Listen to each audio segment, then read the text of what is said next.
Hello, everyone, and welcome to another session or another episode of Journey with Creators. And yes हमारा अभी पीछे वाला background इतना ज़्यादा मिलेगा नहीं देखने में बिकॉज ऑफ हम और लोकेशन पे है राइट. सो आज हमारे साथ जो आने वाले हैं वो बहुत अच्छी जानी पहचानी सिटी से है जहाँ से बहुत सारे बच्चों को पता चलता है कि डायनासोर्स का वहाँ पे पूरा म्यूजियम है और सिटी ऑफ डायनासोर्स बोलते हैं.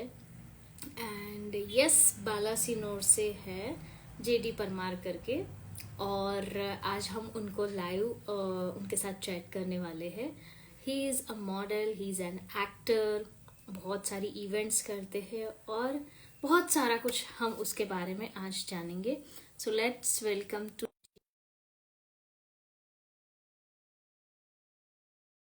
यस जेडी, आपकी रिक्वेस्ट हमने एक्सेप्ट कर ली है.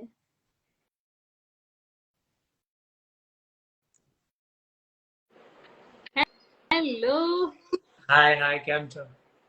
એકદમ મજામાં. ચલો આપણે આજે લાઈવ ગુજરાતીમાં કરીએ કેમ કે બધા સાથે હું હિન્દીમાં જ કરું પણ જ્યારે એવું લાગે ને કે ગુજરાતી મળી ગયા છે તો એમની જોડે મજા આવે લાઈવ કરવાની. અને મારામાં ગુજરાતીમાં જ કરવું પડશે because there is lots of Gujarati audience. એ મને ગમશે, જ્યાં જ્યાં આવે ગુજરાતી ત્યાં મને ગમી જશે. સો yes welcome JD, creator with journey ની જે સિરીઝ હું ચલાવું છું એની અંદર.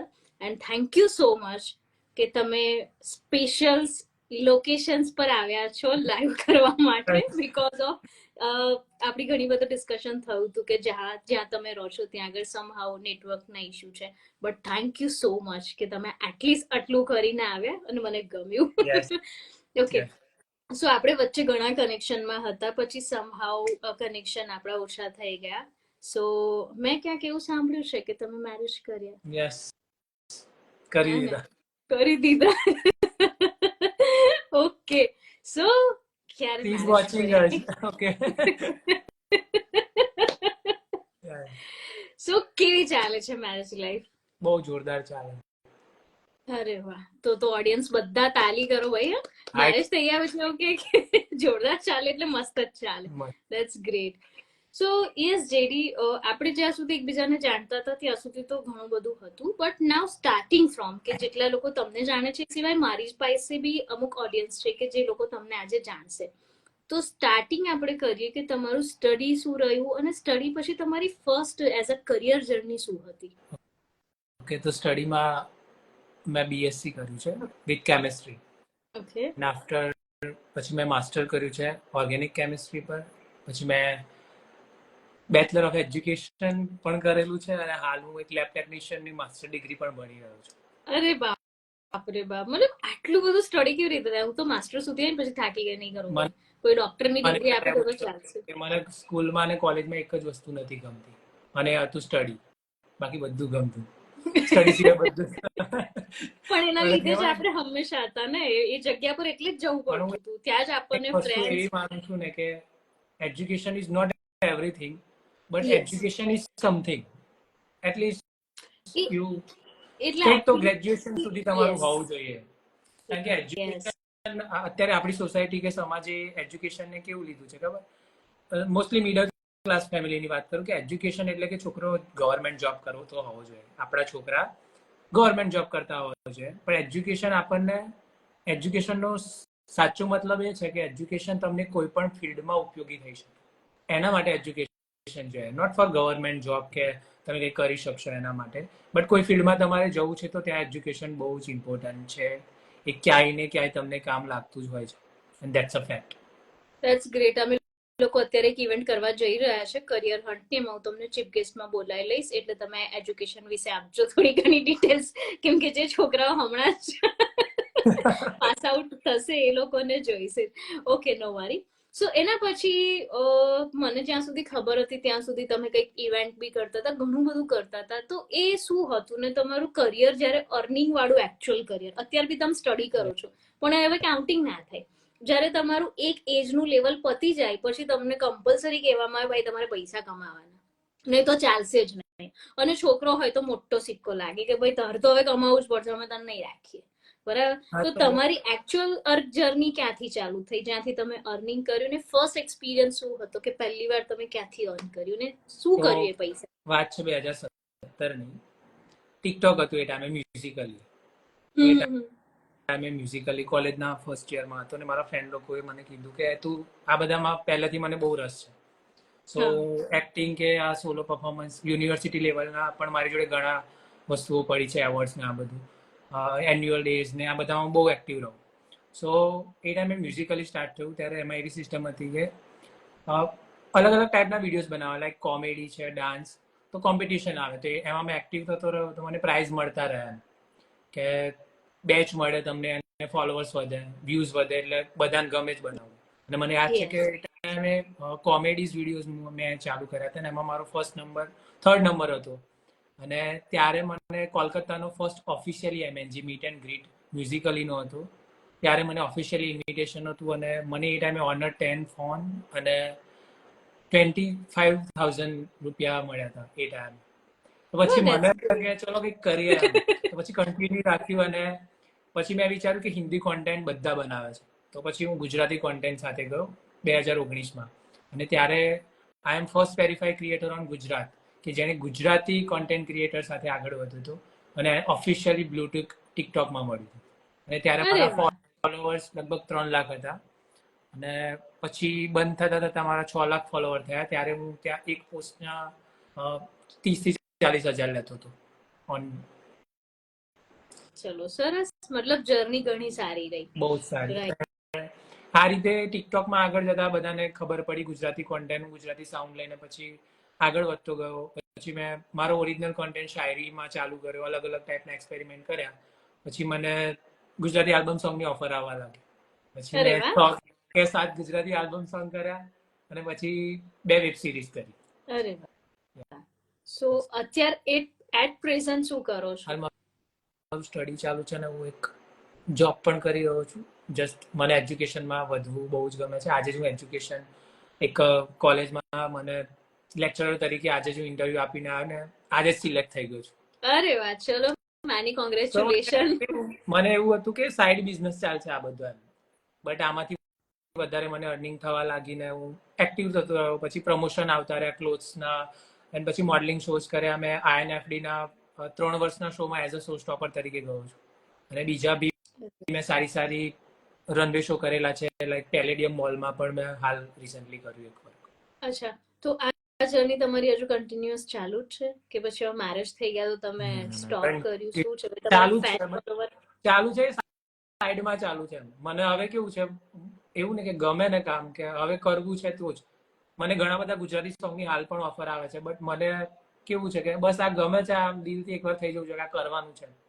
પછી હું ઓડિયન્સને બધું સારું જ પીરસવા માંગુ છું એટલે બહુ જ કામને લઈને કેવું થોડું સિલેક્ટિવ કામ કરતો રહું છું. એ સારું છે કેમ કે એના લીધે જ ઓડિયન્સ તમારી જોડે જોડાયેલી રહે. અધરવાઇઝ કોઈને ગમે નહીં, તમે બધું કઈ બી મિક્સ ખીચડી કરી દો ને તો ભાગી જાય, આ કઈ બી કરે. મતલબ એક ટેગ લાગી જાય કે ભાઈ આનું કઈ છે નહીં, એવું થઈને ઉભું રહે. That's great. સો આ જર્ની ચાલુ કરી તો તમને ટિકટોક પર હતા, ટિકટોકની અંદર તમે કેવી રીતના વિડીયો જાતે બનાવતા હતા, ટીમ હતી, એ શું હતું તમારી, એ જર્ની કેવી હતી? સ્ટાર્ટિંગના ફેઝમાં લાઈક વિડીયોઝ બનાવવા માટે મને આટલો કોઈ ખ્યાલ જ નહીં કે આ વસ્તુની જરૂર છે આમ તેમ. ખાલી મને ટ્રાયપોડ ગિફ્ટમાં આવ્યું હતું જ્યારે MNG હતું ત્યારે એક રિંગ લાઇટ આવી હતી અને હાલે હજુ પડી છે. એના સિવાય બીજું કઈ લાવ્યો નથી. એના પર જ વિડીયો બનાવું છું. અને પહેલા ટેરેસ પર જાઉં તો ટાંકા પર ઈંટ મૂકી દઉં ને પછી વિડીયોઝ બનાવતો હતો. ઈંટ મૂકીને ફોન મૂકીને. સન્ડે હોય એટલે હું જતો રહું 6-7 જોડી કપડાં લઈને ઉપર જ ચેન્જ કરીને આખા મહિનાનો કન્ટેન્ટ બનાવીને મૂકી દેવાનું. એટલે મંથમાં એકાદ સન્ડે સિલેક્ટ કરી લઉં અને વિડીયોઝ બનાવું. આ રીતે કન્ટિન્યુ ચાલુ થયું. પછી જેમ જેમ લોકોને મળતા ગયા નવા લોકોને, then we change our mentality about videos કે બધાને અહીંયા એવું છે ને કે આ છોકરો તો વિડીયોઝ બનાવે છે, હવે આવો શું કરશે એમ. આ વિડીયોઝ બનાવીને શું, વિડીયોઝ હવે થોડા પછી ટિકટોક બેન થયું ને ત્યાર તો લોકો જે તૂટી પડ્યા હતા ને, I mean seriously I can't express કે કેવી રીતે મેં હેન્ડલ કર્યું છે કે હવે તો ટિકટોક બંધ થઈ ગયું, તમે શું કરશો? અરે ટિકટોક નહોતું તો હું જીવતો જ નહોતો. રાઈટ, એ મારે એ જ પૂછવું હતું કે ઘણા બધા લોકો એવા છે હમણાં રિસેન્ટલી આઈ થિંક સો એકાદ વીક પહેલાની વાત છે કે ઇન્સ્ટાગ્રામ 1 કલાક માટે થોડું હાલમ ડોલમ થઈ ગયું હતું અને ધેટ ટાઈમ ભલભલા લોકોના પરસેવા છૂટી ગયા હતા જે પર્ટિક્યુલર ઇન્સ્ટાગ્રામ પર જ છે જેના પર અર્ન કરે છે રાઈટ. તો આવું કંઈ પણ તમે બી જ્યારે ટિકટોક પર હતા ને આ ફેઝ આવ્યો હતો રાઈટ. તો as a human we all are full on emotions right. કે બધા પાસે ક્યાંક ને ક્યાંક ઇમોશન હોય. એક ધક્કો તમને બી લાગ્યો હશે હવે શું, નો ડાઉટ.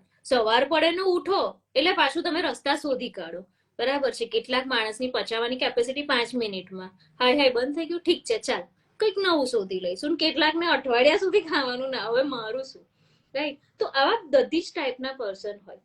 તો જ્યારે બંધ થયું તો એ ટાઈમે તમે શું કર્યું ને ઘણા બધા લોકો એવા તમારા કનેક્શનમાં બી હશે, they all are in a same face. તો સ્વિચ કર્યું અકાઉન્ટ બીજી પ્રોફાઇલ પર, મતલબ બીજા પ્લેટફોર્મ પર, કે એટ અ ટાઈમ તમે શું કર્યું ને બીજાને આના વિશે તમે શું મેસેજ આપશો કે એક વસ્તુ પર ડિપેન્ડન્સીથી શું પ્રોબ્લેમ્સ આવી શકે છે અને બીજા રસ્તા કેવી રીતે શોધાય? ઓકે, ટિકટોક બંધ થયું ત્યારે હું તો બહુ શોખમાં જ હતો, આઈ મીન સિરિયસલી. કારણ કે કોરોના, મમ્મી પપ્પાને કોરોના ને બધા, હવે મોસ્ટલી મારા 6 લાખ ફોલોવર હતા એટલે ધ્રાસકો તો લાગે એકદમ. કારણ કે હું બીજા કોઈ પ્લેટફોર્મ પર હતો જ નહીં. એક્ઝેક્ટલી. નો યુટ્યુબ, નોટ કે હું ઇન્સ્ટાગ્રામ કે કોઈ પણ જગ્યાએ નહોતું. એટલે મને મારી સાથે જે લોકો હતા એનું ઇન્સ્ટાગ્રામ પર બેકઅપ હતું કે એ સારા એવા ફોલોવર હતા. એટલે ઇન્સ્ટાગ્રામ તો મેં પછી જોઈન કર્યું જ્યારે ટિકટોક બંધ થયું. સો ટિકટોક બંધ થયું ત્યારે પપ્પાને કીધું પપ્પા આવું થયું છે. અને મારો એક કોન્ટ્રાક્ટ હતો, કારણ કે આમ હું વેરીફાઈડ ક્રિએટર હતો કે મંથલી આટલું કરવાનું છે, આટલું એક કોન્ટ્રાક્ટ હતો કે હું એમાંથી મંથલી સારું એવું કમાઈ લેતો કે ઘરમાં ચાલી જાય એમ. તો અને મારી કોલેજ ફીસ ને બધું જાતે જ ભરતો, એટલે મને એમ હતું કે આ બધું હું કરી લઈશ. અને થર્ડ યરમાં હતો ને આ બંધ થયું હતું. સો મારા પપ્પાએ મને એક જ વાત કીધી હતી કે બેટા ટિકટોક બેન થયું છે, તારો ટેલેન્ટ બેન નથી. એક્ઝેક્ટલી. તો હું બધાને એ જ કહું છું કે પ્લેટફોર્મ કોઈ બી ઇન્સ્ટાગ્રામ કે કોઈ પણ વસ્તુ છે ને ગમે ત્યારે બંધ થઈ જાય, બટ તમારો ટેલેન્ટ બેન નથી થતો. સો હોપ રાખો ને આગળ વધો. અને આના મને આજે પણ યાદ છે, ટિકટોક બંધ થયું એના 15 દિવસ પછી મને રોપોસોની ઓફર આવી. એનો 5 લાખનો કોન્ટ્રાક્ટ હતો. સો ટિકટોક બંધ થયા પછી સારું જ થયું. અને આફ્ટર રોપોસોનો કોન્ટ્રાક્ટ પૂરો થયો પછી મેં મોજમાં પણ મંથલી, મોજનો 2 વર્ષનો કોન્ટ્રાક્ટ હતો એ પણ મેં કરેલું છે. અને જોશ એપનો પણ એક કોન્ટ્રાક્ટ હતો જે મેં કરેલું છે. સો સારું એવું અર્નિંગ થઈ જતું હતું. અચ્છા. સો એક વસ્તુ એ બી છે, મતલબ તમારા આ કન્વર્ઝેશનમાં એટલું ખબર પડી કે એક જ કોન્ટેન્ટને તમે મલ્ટિપલ પ્લેટફોર્મ પર મૂકો એટલે એક પ્લેટફોર્મ ડાઉન થાય તો બીજા પ્લેટફોર્મ પર તમારો સેમ ટેલેન્ટ છે તો ઓડિયન્સ તમને મળી જ જશે. એટલે ઇન શોર્ટ આ વસ્તુ કરવી જરૂરી છે. અધરવાઇઝ ટિકટોક ગયું એમ બહુ બધા લોકો જતા રહે. એટલે હું ઘણી બધી રીલ્સ ને ટિપ્સ બનાવતી હોઉં છું. એમાં હું એ જ વસ્તુ કહું છું કે તમે યુટ્યુબ માટે કન્ટેન્ટ બનાવો, સેમ કન્ટેન્ટ ફેસબુક પર મૂકી દો, બીકોઝ મેટા પણ હવે પૈસા આપે છે, રાઈટ? તો તમે હોરિઝોન્ટલ બનાવો ને વર્ટિકલ બનાવો, બંને એક એક જ વિડીયો બનાવો. એ વિડીયો તમે મલ્ટિપલ પ્લેટફોર્મ પર મૂકો, તમે અર્ન કરવાના છો. કેમ કે હવે બધા જ પ્લેટફોર્મ અર્નિંગ આપે છે અને એની સામે તમારે મહેનત કરવી પડે. એટલે એ વસ્તુ તો છે જ. પછી જ્યારે ધીરે ધીરે તમે આ ઇન્ડસ્ટ્રીમાં આવ્યા તો તમને શું લાગ્યું કે આ ઇન્ડસ્ટ્રીમાં તમારે ફ્યુચર બનાવવું જોઈએ? તમે કોઈને ગાઈડ કરો, ઘણી બધી વસ્તુ આવતી હોય તમારી પાસે કે તમે આ કરો છો, તે કરો છો. તો આ બધી વસ્તુઓમાં તમને શું લાગે છે કે કરિયર તમે આની અંદર રાખો છો કે બસ તમારું પાર્ટ ટાઈમ જે ચાલે છે? કેમ કે you have a good fan follower. હું અહીંયા કન્ટિન્યુઅસ કમેન્ટ વાંચી રહી છું અને જોઈ રહી છું કે you have a good fan follower. બહુ જ બધા લોકો તમને એપ્રિશિએટ કરે છે. તો આ બધા લોકો તમારી જોડે એક એક્સપેક્ટેશનથી જોડાયેલા છે.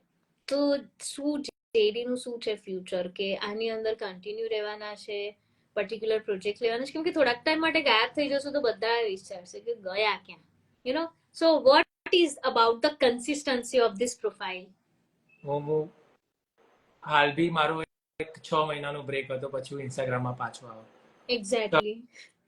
6 મહિના પછી મેં જોઈન કર્યું છે. આઈ મીન અભી લાસ્ટ 2 મંથથી હું એક્ટિવ છું. સો ઘણી ફેમિલી ઇશ્યુ, ઘણા પર્સનલ પ્રોબ્લેમ્સના કારણે બંધ કર્યું હતું. બટ ઇન્સ્ટાગ્રામ હવે એક કેવું છે કે ઘણીવાર અમુક વિડીયોઝ જોઉં છું ને, જે રીતે લોકોની પ્રોફાઇલ ગ્રો કરી રહી છે, તો મને ઘણીવાર એવું લાગે છે કે ઘણી જગ્યાએ જે ટેલેન્ટેડ લોકો છે, જે રિયલમાં કોન્ટેન્ટ ક્રિએટ કરે છે ને, ક્યાંક ને ક્યાંક દબાઈ રહ્યા છે. Exactly, totally I agree. અને એ વસ્તુ થઈ રહી છે. તો ક્યાંક ને ક્યાંક ડિમોટિવેટ થઈ જવાય છે આ વસ્તુથી કે આટલો સારો કોન્ટેન્ટ આપવા છતાં પણ આપણને અંતે મીંડું જ મળે છે. અને ઘણા લોકો just doing lip sync and millions of likes, millions of followers. So there is some demotivating thing. So કરિયરનું એવું છે કે મેં કીધું પહેલા પણ કે જે હું પ્રોજેક્ટ બહુ જ આમ વિચારીને સિલેક્ટ કરું છું, બહુ જ વિચારીને.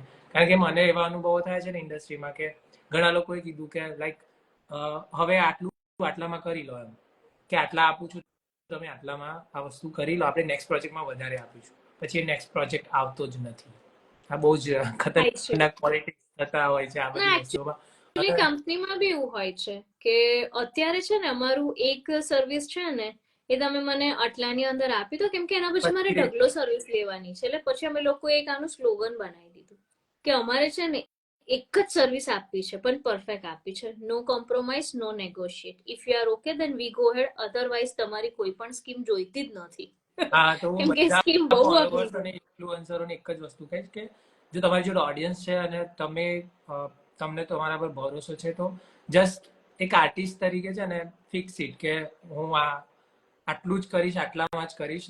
નો ડાઉટ કે તમારું બજેટ ઓછું હોય તો એમાં આપણે એડજસ્ટ કરી લઈએ, બટ પછી હાવ આર્ટિસ્ટને લૂછી ના લેવાય. હું તો એક વસ્તુ એવી માનું ને કે આર્ટિસ્ટ હોય, કોઈ બી આર્ટિસ્ટને છે ને આર્ટિસ્ટને એના આર્ટની કદર કરો. એક્ઝેક્ટલી. તમને તમારો સમય આપી રહ્યો છે અને એના સમયના પૈસા. તો મેં ઘણી જગ્યાએ જોયું છે આ વસ્તુ. હાલ ઘણા ઇન્ફ્લુએન્સરો જોડે થઈ રહી છે કે કોલાબરેશન મીન્સ કે તમે આપો ને અમે કરી દઈએ. No guys, that's not a collaboration. સામેવાળાને પણ ફાયદો થવો જોઈએ. જો અમે ઓડિયન્સ આપીએ છીએ તો અમને પણ કંઈક મળવું જોઈએ.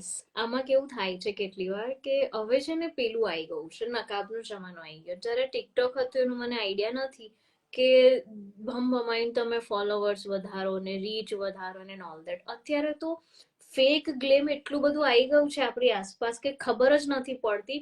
અને ધ થિંગ ઇઝ ધેટ કે હું મારા એક્સપિરિયન્સ શેર કરું કે મારા સરાઉન્ડિંગમાં there are lot of peoples. હવે એ બધા લોકો છે ને એ લોકોના બધાના પેઇડ ફોલોવર્સ ને બધું છે. So they have a good opportunity. એ લોકોને બ્રાન્ડ સારા પૈસા આપે. એક રીલ બનાવવાના કેટલા ખબર છે? 25,000, 50,000, 35,000, 75. લાઈક આઈ સેડ, કરો છો શું તમે લોકો? મતલબ you have audience fake ports માંથી બધું લીધું છે, તો બી એ લોકોની પ્રોફાઇલ પર બહુ બધી વસ્તુ આવી જાય. It's a earning model. મારી પ્રોફાઇલની અંદર હું જોઉં ને તો મને બહુ બધા ક્વેશ્ચન્સ આવે. ટુ બી ઓનેસ્ટ, મારી પ્રોફાઇલ શેડો ડાઉનમાં જતી રહી છે, એટલે મારી પ્રોફાઇલ જલ્દી રિવ્યુઝ લઈને આવે, રાઈટ? એટલે મને આ ચેલેન્જ આવે. તો ઘણી બધી વખતે બ્રાન્ડ કે તમારા તો વ્યૂઝ નથી આવતા તો અમે તમને નહીં આપે. મેં કીધું ડન છે, પણ જે વ્યૂ છે ને એ પકડેલી ક્રાઉડ છે. હું બુસ્ટિંગ બી નથી કરતી, કશું બી નથી કરતી, બટ શેડો ડાઉનની પ્રોફાઇલ બહાર આવતા વાર લાગે. અને મેં બહુ બધા પ્રેક્ટિકલ કરી દીધા, એટલે મારી પ્રોફાઇલ ફ્રીઝ થઈ ગઈ. જેટલી જીવતી છે એટલે હું ચલાવું છું મહેનત કરીને, બટ હું નહીં. પણ બુસ્ટિંગ લોકો એટલું બધું કરી રહ્યા છે ને કે જે લોકોનું એકચ્યુઅલ ટેલેન્ટ છે ને પ્રોફાઇલ નીકળતી જ નથી બહાર, અને પેલું નીકળી જાય છે. હાલ ફેક ફોલોવર્સ ની ઘણા લોકો ઇન્ફ્લુએન્સરો જોજો કે ફેક ફોલોવર્સ નું મૂકતા હોય છે કે આટલામાં આટલા ફોલોવર્સ, આટલામાં આટલા ફોલોવર્સ. અને એ રીતે મને તો ખબર નથી પડતી કે જે લોકો ઝીરો કોન્ટેન્ટ બનાવે, એમને કોન્ટેન્ટ જોડે કઈ લેવા દેવા જ નથી, તો પણ આટલા બધા કામ કરી રહ્યા છે. મેં ઘણા લોકો જોયા છે. તમે કદાચ હું ગુજરાતીના એવા ક્રિએટરોની લિંક મોકલીશ ને તો તમને એમ થશે કે સિરિયસલી આ લોકો આટલું બધું અર્નિંગ કરી રહ્યા છે. સો આ વસ્તુ એક ડિમોટિવેટ થવાય ઘણી વાર. રાઈટ થવાય તો ચાલે. એ તો બધે એવું રહેવાનું છે. જ્યાં પ્લસ છે ત્યાં માઇનસ રહેવાનું છે. સો જ્યારે તમે કન્ટેન્ટ બનાવો તો તમારી કન્ટેન્ટ સ્ટ્રેટેજી કેવી રીતના, મતલબ પેન પેપર પર લખો યા એકદમ ઇન્સ્ટન્ટ આવી ગયું ને તમે જસ્ટ એને ક્લિક કરી દીધું, કેવી રીતનું હોય છે? પેન પેપરમાં લખી લઉં પહેલા કે મારે લખવું જ જોઈએ. હું લખી લઉં છું ઘણી બધી ડાયરીઓમાં, શાયરીઝ ને બધું કોન્ટેન્ટ કઈ વિચાર આવે છે તો એ લખી લેવાનું. અને પછી કાં તો ના લખું ને તો હું ફોનમાં રેકોર્ડ કરી લઉં કે હું પછી ભૂલી તો નહીં જવાય. મારું એક એવું છે કે એક ટાઈમે કંઈક યાદ આવ્યું ને પછી હું કદાચ ભૂલી જાઉં, તો હું પેન પેપરમાં લખી લઉં પહેલા. કારણ કે ડિજિટલ પર મને ભરોસો નથી. મારો ફોન તમને કહું, લાસ્ટ ટાઈમ મારા ફોનની નોટબુક્સ જે હોય છે એમાં બહુ જ બધું લખેલું હતું અને ફોન જ બ્લોક થઈ ગયો, બધું ગતું રહ્યું. સો મને છે ને કલમ પર વધારે ભરોસો છે આંગળીઓ કરતા. રાઈટ એ છે જ. કેમ કે એવું કહેવાય ને કે લખાણું એ વંચાણું હંમેશા. ડિજિટલમાં તો હું ગમે તેટલું બી ડિજિટલ કરું ને, બટ મારી બેગમાં એક પેન ને ડાયરી તો ઓલ ટાઈમ હોય. ભલે થોડુંક લખવાનું પણ ઓલ ટાઈમ, કેમ કે પેલું મોબાઈલમાં લખવાનું ને હેબિટ જ નથી કે હું ટુ ડુ લિસ્ટ બનાવું. પેલું પેન પેપર થી લખીને તો ફિલિંગ આવે કંઈક લખ્યું હતું, એ છૂટતું નથી હજુ, અને એ સારું છે. તો જેડી તમને આર્ટિસ્ટ તરીકે ઓળખે છે, તમે જે કન્ટેન્ટ આપો છો, બટ તમારા પર અમે થોડા ક્વેશ્ચન્સ બનાવ્યા છે, ફન ક્વેશ્ચન, કે તમે કોફી લવર છો કે ટી લવર? હું છે ને ચા પીતો હતો બટ મને થોડો પ્રોબ્લેમ થયો હેલ્થ ઇશ્યુ, સો અત્યારે હું બ્લેક ટી પીવું છું. અચ્છા, બ્લેક ટી ભાવે? નથી ભાવતી, પણ શું કરીએ. That's great. Right. પડી જાય. મેગી લવર કે પિઝા લવર? એક જ નહીં. કેમ એવું? તો તમે ખાવ છો શું? આવું બધું નહીં આવું ખાતા હોય, મતલબ મોડર્ન બસ હું બર્ગર ખાઉં છું, પિઝા ખાઉં છું, બટ બર્ગર ફર્સ્ટ પ્રાયોરિટી. ઓ અચ્છા, એટલે લાઈક યુ આર મને બર્ગર. મારામાં શું કહેવાય, બાજરીનો રોટલો મૂકવાનો હતો. એ વસ્તુ તો છે, મતલબ એ તો અલગ જ વસ્તુ છે, એ ક્વેશ્ચનમાં અમે મૂકીએ છીએ, કેમ કે બહુ જ ઓછા લોકો આ વસ્તુ ખાતા હોય છે, બાકી બધા પર આ જ હોય છે. સો મોસ્ટલી તમારું વેકેશન હોય તો તમે હિલ્સ પર જાઓ કે લાઈક દરિયા કિનારે, સી, લાઈક કયા વાઇબ્સમાં તમે જતા હો છો? મને હિલ્સ બહુ ગમે છે, આઈ લવ હિલ્સ. સો હું વેકેશન ત્યારે સાપુતારા કે અહીંયા પાવાગઢ હિલનું નામ સાંભળ્યું હશે તમે, સો ત્યાં હું ચોમાસામાં 2 વાર જાઉં છું, અને જે જગ્યાએ હું રહું છું ત્યાં બહુ જ મસ્ત હિલ્સ છે, તો અમે નેચરની વચ્ચે રહીએ એટલે ઓબ્વિયસલી વી લવ હિલ્સ. નેચરનું એક સૌથી મહત્વની વસ્તુ એ છે કે જ્યારે તમે નેચર રહશો ને ત્યારે તમારામાં એંગર મેનેજમેન્ટ થતું હોય છે, એટલે તમે ગુસ્સે ઓછા થાવ, જ્યાં સુધી મને ખબર છે ત્યાં સુધી તમે હીલ પણ જલ્દી થાવ, અને તમને એટલો સારો ઓક્સિજન મળે ને કે તમારા હેલ્થ ઇશ્યુ બહુ જ ઓછા થઈ જાય, એટલે એ તો મને ખ્યાલ છે. સો તમે જે નેચરની વચ્ચે રહો છો, તો તમારું રૂટીન શું હોય છે મોર્નિંગનું? બીકોઝ ઓફ દરેક માણસનું એક રૂટીન હોય છે મોર્નિંગનું. કેટલાક લોકો જર્નલિંગ કરે, કેટલાક લોકો યોગા, સૂર્ય નમસ્કાર, ઘણું બધું કરતા હોય, તો તમારું મોર્નિંગ રૂટીન શું છે? લાસ્ટ 2 મંથથી બધું બગડી ગયું છે, બીકોઝ બેનના મેરેજ ને આ બધું, અમે ગામડે છીએ, તો એના પહેલાનું હું લગભગ 5:30 ઉઠી જાઉં અને જાઉં છું વોકિંગ પર, અને 10 કિલોમીટર ચાલવાનું, પછી ઘરે આવવાનું, ચા બા નાસ્તો વાસ્તો કરવાનો, પછી કોલેજ જાઉં, બપોરે બ્રેકમાં ઘરે આવું, 4 વાગે જીમમાં જાઉં, 6 વાગે પાછો આવું, સેમ રૂટીન. અરે વાહ. સો તમે હેલ્થ પર બી એટલો ફોકસ કર્યા, that is good, because of અત્યારે સૌથી વધારે મેઇન છે મેન્ટલ અને ફિઝિકલ. યસ. પહેલું સુખ તે જાતે નર્યા કહેવાય છે ને, કે જો એ હશે ને તો તમે રીલ બી બનાવી શકશો, ફરી બી શકશો, પૈસા બી કમાઈ શકશો, બધું. પણ ઘણા બધા લોકો એ વસ્તુને પ્રાયોરિટીઝ નથી આપતા, એમાં એક હું પણ છું, કે મારા રૂટીન્સ બધા તૂટી ગયા. 2 મંથથી બહુ જ ખરાબ થઈ ગયું છે. મારો વેટ 64 હતો, લાસ્ટ 3 મંથમાં મારો 84 થઈ ગયો છે. અરે બાપરે, આ અઘરું કહેવાય. તો હવે મારે પાછું ચાલુ કરવું પડશે બધું. રાઈટ.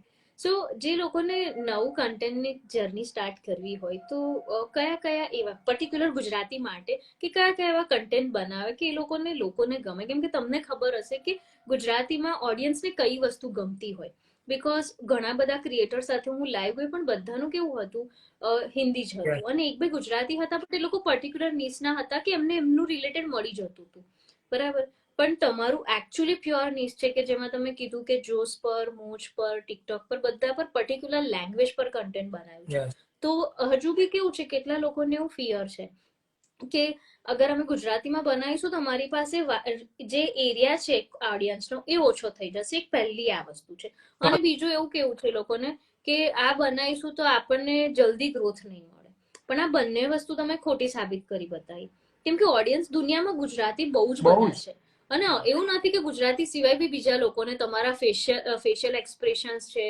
તમારું જે મોમેન્ટમ છે, એનાથી પણ લોકો તમારી જોડે કનેક્ટ થાય. કેટલાક લોકોને એ જોવું ગમતું હોય છે apart from language, you know. So જો નવું કોઈને સ્ટાર્ટ કરવું હોય તો અબાઉટ લેંગ્વેજ કેવી રીતના ચાલુ કરાય, અને હા, થોડું મોજ અને જોશ વિશે પણ કહો કે એમાં કઈ ટાઈપની ઓડિયન્સ છે ને એમાં કયા કન્ટેન્ટ સૌથી વધારે લોકોને ગમતા હોય. તો કોન્ટેન્ટની વાત હોય ને, તો હું ફર્સ્ટ પ્રાયોરિટી કોમેડી કોન્ટેન્ટને જ આપું, બીકોઝ એ કોન્ટેન્ટ એવો છે ને કે જેમાંથી ઓડિયન્સ તમે બહુ જ જલ્દી ગેઇન કરી શકો. કોમેડી કેન કોન્ટેન્ટ કોઈ બી તમે વિડીયોઝ બનાવશો એ ઓબ્વિયસલી વાયરલ થવાનો છે આજે ને કે કાલે.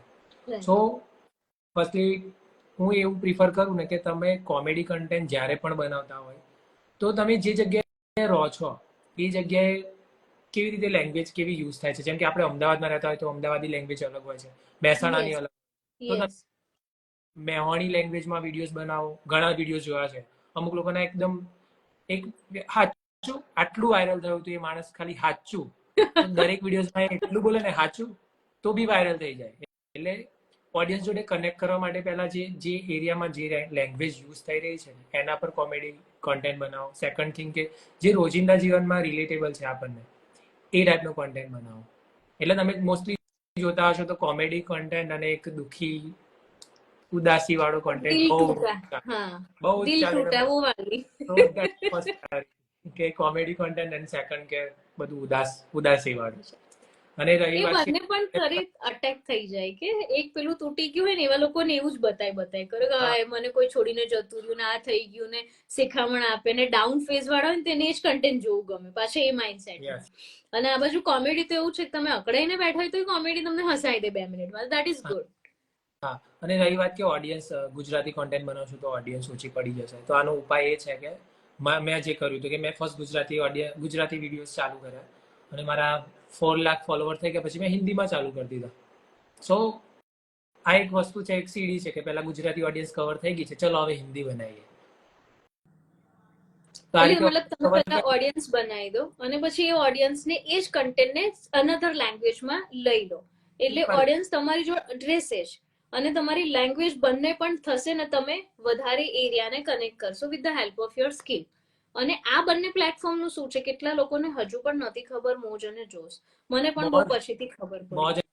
અને જોશ એક મોજ જોશ MX ટકાટક એક એવી કંપની છે આફ્ટર કે ટિકટોક બેન થયું ને પછી આ ઇન્ડિયન એપ છે કે જે લોન્ચ થઈ છે અને જેમાં ક્રિએટરોને સારા એવા કોમ્પિટિશન થતા હોય છે. હાલ આઈ હેવ નો આઈડિયા થાય છે કે નહીં, પણ એમાં કોમ્પિટિશન થતા હોય છે. તમને ઓડિયન્સ એ પ્રોવાઈડ કરે છે, પ્લસ તમને પૈસા આપે છે અને સારી એવી એન્ગેજ ઓડિયન્સ પણ કરી આપે છે. સો આ એપ્લિકેશનમાં એક્ટિવ થાવ તો વેલ એન્ડ ગુડ, કારણ કે કદાચ કાલે ઇન્સ્ટાગ્રામ બંધ થઈ જાય તો તમારી જોડે કોઈ એક બેકઅપ પ્લાન નહીં, કારણ કે યુ નો ટામેટાનો ભાવ પણ એક સફરજનના લેવલે આવ્યો હતો. સો એ કઈ બહુ જ અઘરી વસ્તુ છે. ઓકે, સો ક્રિએટરો હોય છે એ ઘણી બધી વખતે ઘણી બધી કોન્ટ્રોવર્સીમાં આવતા હોય છે, રાઈટ? અને ઘણી વખતે તમને કમેન્ટ્સ બી એવા મળતા હોય છે. કેટલાક લોકો તમારા વર્કને ક્રિટિસાઇઝ કરતા હોય છે, રાઈટ? સો ઘણા એવા ફેઝિસ આયા હોય કે તમે ગમે તેટલા બી ગ્રો કરતા હોય બટ કેટલીક વાર તમને એવું થાય કે અહીંયા કંઈક તમને લોકો કોઈ પિન આઉટ કરી રહ્યું છે, એવું કંઈ થઈ રહ્યું છે. તો એ જે ફેઝ આવે એ ફેઝને કેવી રીતે મેનેજ કરો, યા કોઈ એવો ઇન્સિડન્સ તમને લાગે તો યુ કેન શેર કે આવું થતું હોય ને તો યુ કેન લાઈક તમે આવી સિચ્યુએશનમાં આવી રીતે જઈ શકો છો. કેમ કે આ એવું છે ને કે બહુ બધી વાર બહુ જ ઉપર ચડી જાવ ને તો તમને પછાડવા માટે બી લોકો આવતા હોય, રાઈટ? તો તમારે ઇન્સિડન્ટ શેર કરવો હોય તો વેલ એન્ડ ગુડ, અને ના કરો તો એક્ઝામ્પલ ને સ્ટોરી ટેલિંગ બી કહી શકો છો. કોકને રિલેટ થતું હોય તો એને આઈડિયા આવે કે જો આવું કંઈક થતું હોય તો આવું, નહીં તો પછી તમે સજેશન આપો કે એની અંદરથી બહાર કેવી રીતે નીકળે. મોસ્ટલી ઇશ્યુઝ કોઈ કાસ્ટ કે જાતિને ધર્મને લઈને થતા હોય છે કે આ મોસ્ટલી આવા ઇશ્યુ થયેલા છે મારે કે મેં એક વિડીયોઝ બનાવ્યો કે કોઈ સોંગ હતું એક અને મને સોંગનું ખબર નહીં કે આ પ્રોબ્લેમ છે. હવે સોંગ ફીડમાં આવ્યું એટલે હશે મેં કીધું સોંગ અને મેં બનાવી દીધું તો એક પેસિફિક ધર્મવાળાને બહુ જ ઠેસ પહોંચી એમ અને પછી એ લોકોએ મારા પર કેસ કર્યો ને આ બધું થયેલું છે. સો મારું કેવું એટલું જ હતું કે તમે સોંગ બેન કરાવો, મને કેમ બેન કરાવો છો? અને મારા સિવાય કેટલા નાના ક્રિએટર હતા ને એ લોકોએ આના પર ઓલરેડી રીલ્સ બનાવી હતી પણ એ લોકોને સ્પેસિફિકલી મને જ ટાર્ગેટ કર્યો એમ કે એના ઉપર મને આજે પણ યાદ છે 133 રીલ્સ હતી.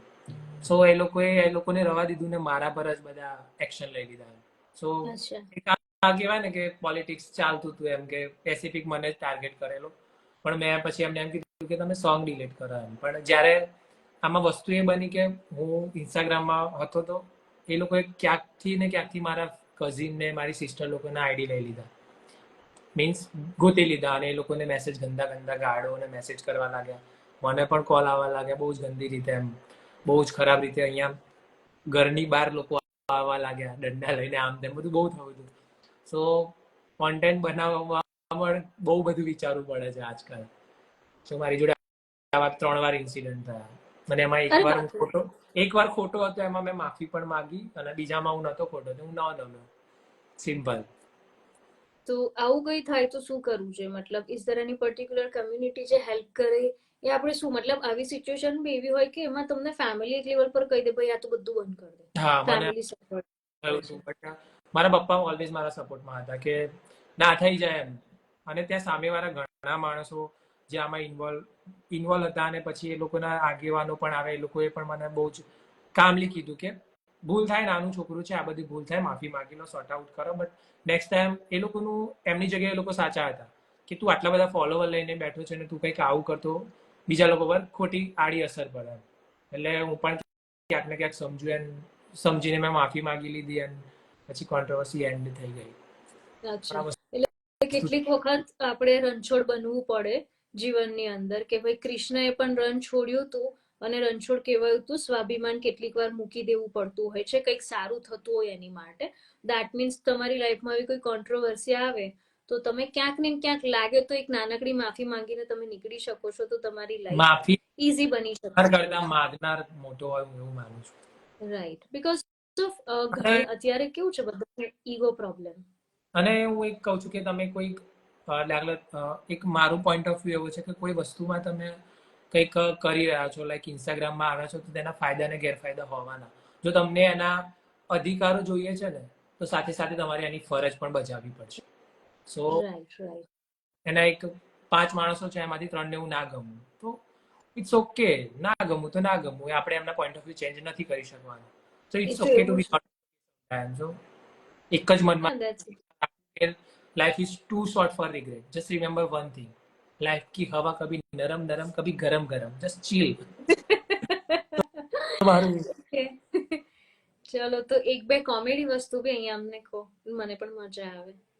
કંઈક ને કંઈક મિક્રી કરી આપો, કોઈ જે પણ તમારી કોર એક્સપર્ટીઝ છે, તમને શાયરી લાગતી હોય કંઈ પણ કહો, એટલે પછી હું તમને ફ્રી કરી દઈશ.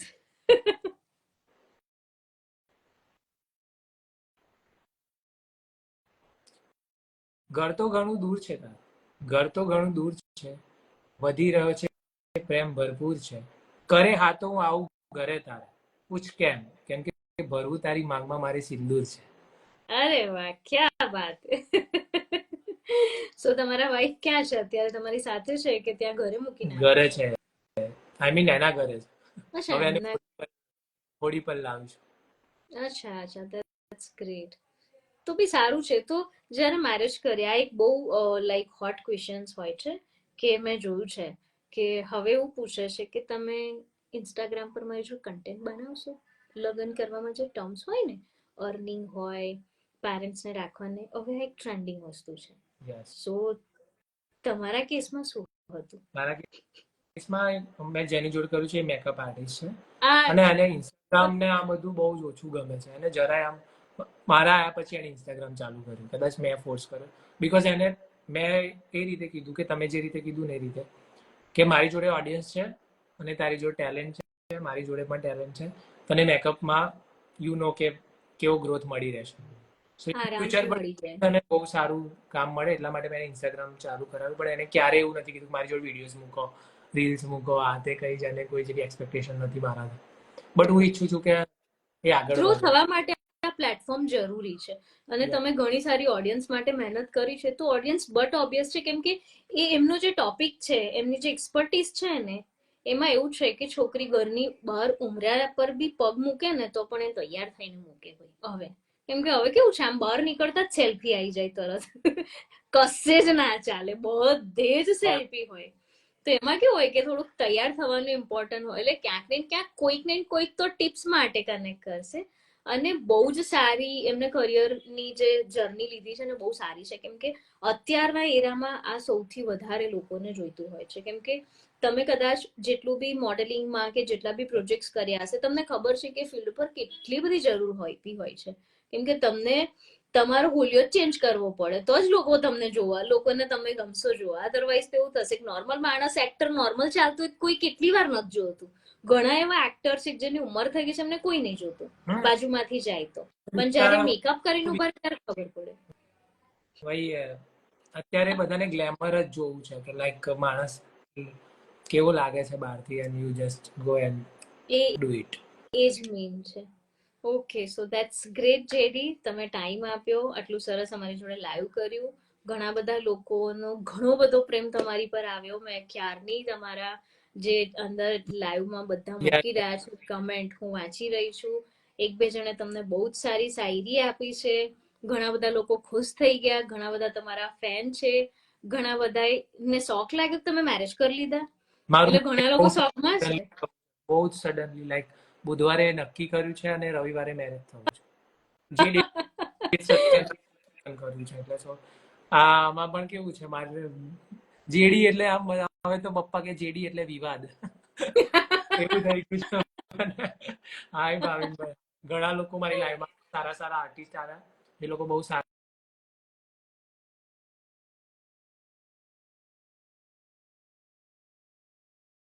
joining my life. Yes. Right. No worry. Thank you for your live અને આવી રીતે આપણે મળતા રહીશું.